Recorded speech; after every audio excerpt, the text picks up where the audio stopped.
Ya,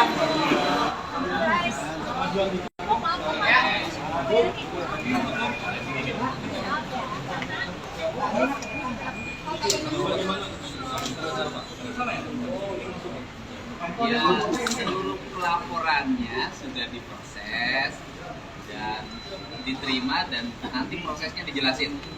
Karena ini yang punya kuasa melaporkan. Saya hanya mendampingi yang melaporkan. Baik, selamat sore rekan-rekan sekalian. Nanti Bang Rumi akan menyampaikan. Saya hanya memberikan informasi bahwa semenjak kedatangan kami untuk membuat AP biru proses tadi kami ikuti dari kita melakaikan sampai selesai saat ini semuanya sudah diterima dengan bukti-bukti yang kami bawa semuanya dinyatakan lengkap, gitu ya, dinyatakan lengkap artinya bahwa apa yang kami laporkan menurut penyidik ya, karena dikonsulkan ke penyidik ya, bisa dilakukan dalam bentuk penyelidikan ya. Apakah nanti akan naik ada pidananya, naik menjadi sidik atau tidak, itu bisa serahkan kepada penyidik.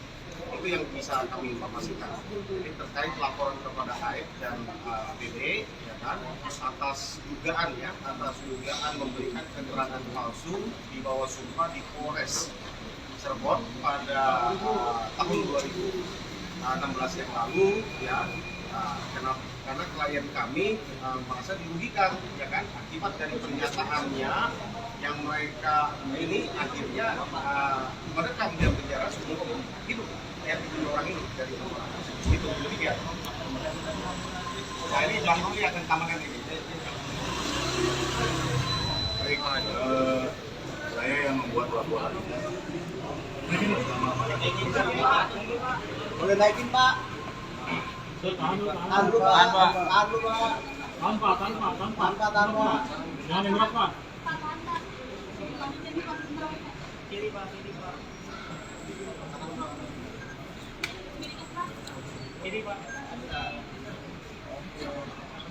Ya.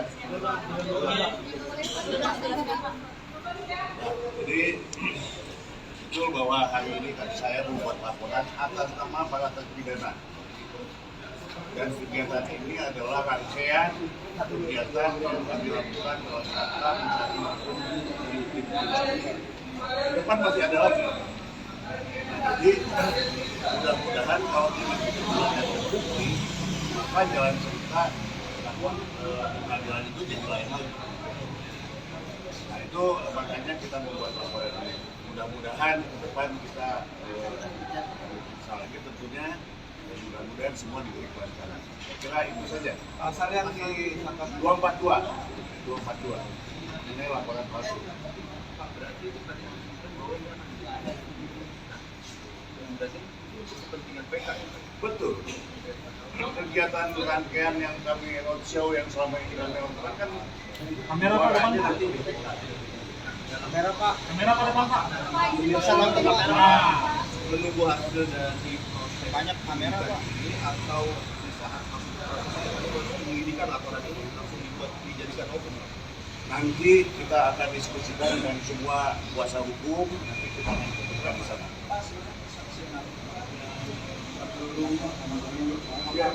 Ya jelaslah kesaksian yang kita laporkan itu adalah kegiatan atau ucapan bohong yang dilakukan oleh AF dan DD yang menyatakan bahwa mereka melihat 5 itu yang saat ini ada dalam jadi terpidana itu ada di depan SMP 11. Faktanya mereka nggak ada di situ, tapi dibilang di situ gitu.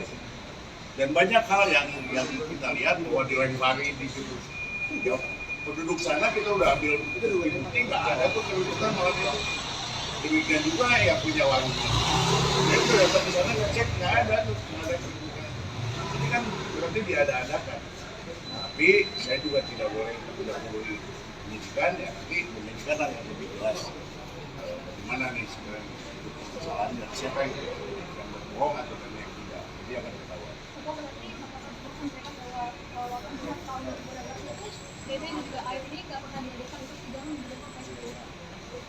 Ya, betul.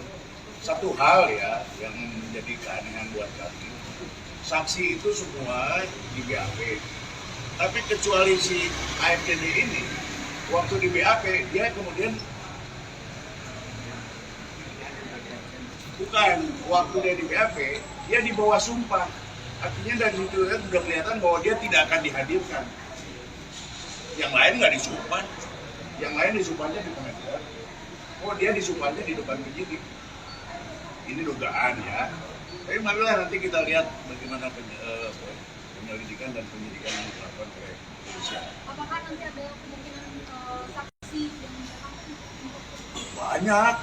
Saya udah mengumpulkan lebih dari 10 saksi kok. Yang belum pernah diperiksa itu saksinya. Saya nggak boleh sebut nama saksinya karena belum waktunya ya. Nanti ada. Tapi artinya lebih dari 10. Siapa? Saya nggak tahu ayatnya melarikan diri atau enggak. Kita lihat ya nanti panggilan polisi yang gede datang atau enggak. Ini kan Ya. ada soal tentang nasib Kapolda Jabar ya, yang banyak disindir nih. Mungkin harus diputuskan atau kebobrokan timnya dalam pengungkapan kasus Vina, mungkin Bapak sebagai tokoh masyarakat melihatnya seperti apa sih Pak? Ya, saya hari ini berfokus pada penanganan laporan dugaan sumpah palsu, kesaksian palsu di depan penyidik, ya kan? Karena bukan dilakukan di depan pengadilan, ya. Yaitu yang kita duga adalah saudara AF dan saudara DD. Kemudian tadi bicara persoalan AF tidak ada. Ayahnya itu adalah warga Kabupaten Purwakarta, Kecamatan Pleret, desanya paling lihat. Rumah ayahnya ada. Dan kemudian AF di mana posisi hari ini bukan kepentingan kita. Kepentingan kita hari ini adalah kita berkepentingan bahwa 7 orang terpidana yang masih mendekam di penjara harus punya jalan untuk keluar. Ya kan? Jalan untuk keluar karena mereka, kalau saya sih sudah menyampaikan, diyakini tidak melakukan perbuatan sebagaimana yang dituduhkan dan didakwakan, sehingga mereka mendekam di dalam penjara dan tidak main-main seumur hidup. Artinya bahwa dia sampai mati di dalam penjara. Saya melihat bahwa ini adalah peristiwa kemanusiaan yang luar biasa. Orang yang dalam pandangan saya setelah melakukan keliling, wawancara, kemudian bicara dari satu ke tempat lain sampai hampir ada 70 dokumen yang saya miliki, saya tidak tega dan kita tidak boleh membiarkan orang yang tidak bersalah itu harus mendekam di penjara, apalagi seumur hidup. Nah, ini adalah cara. Ini cara yang pertama. Pintu masuknya untuk mereka keluar itu adalah dengan PK. PK-nya dilakukan oleh kuasa hukum yang sudah ditangani oleh PRI. Nah, kemudian pintu-pintunya kan sudah disampaikan. Satu, pintunya melalui dugaan kesaksian palsu RT Pasren dan anaknya Hamil Kafi. Yang kedua, ada kesaksian palsu di BAP terhadap terduga AF dan DD. Memang ada yang berat menurut saya. Ada yang berat secara psikologi ini adalah menyangkut pernyataan-pernyataannya saudara Sudirman. Beratnya bagaimana?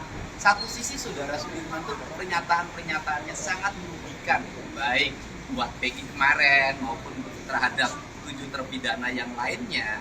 Tetapi di sisi lain saudara Sudirman pun adalah orang yang dipidana. Ini kan dilema kita. Untuk itu sebenarnya ada solusi yang terbaik terhadap saudara Sudirman. Saya berharap nanti kan saudara Sudirman pasti akan jadi saksi juga di peristiwa ini. Nanti saudara Sudirman diperiksa aspek kecakapannya. Apakah dia cakap untuk melakukan perbuatan hukum atau harus dibawa pengampuan? Nah, kalau harus dibawa pengampuan, maka keterangan-keterangan Sudirman yang terdahulu itu gugur dalam pandangan saya, tidak bernilai. Nah, ini kan aspek sosial inilah yang saya jalankan, sehingga kan sekarang kasusnya jalannya sudah mulai terbuka, dan saya meyakini betul bahwa Mabes Polri di bawah kepemimpinan Pak Kapolri akan terus berjalan pada rel yang benar. Dan ke depan kita berharap kasus peradilan yang sesat tidak boleh terjadi lagi. Tidak boleh ada korban-korban diakibatkan oleh peradilan yang mengadili orang tanpa fakta yang memadai, tanpa alat bukti yang memadai. Dan sudah diakui kan bahwa kasus ini tidak dilengkapi oleh Science Crime Investigation kan, tidak dimiliki. CCTV-nya sampai sekarang nggak dibuka. Nah dari sisi aspek teknis sebenarnya kan gampang. Misalnya mereka waktu itu di mana sih bermalamnya, jam sekian di mana, mereka kan punya HP. HP-nya kan sudah disita, tinggal dibuka saja HP-nya. Nanti kelihatan posisinya, dan ini tidak bisa dibantah lagi karena aspek sains. Mudah-mudahan Mabes Polri nanti akan menangani menggunakan pendekatan aspek sains, bukan katanya.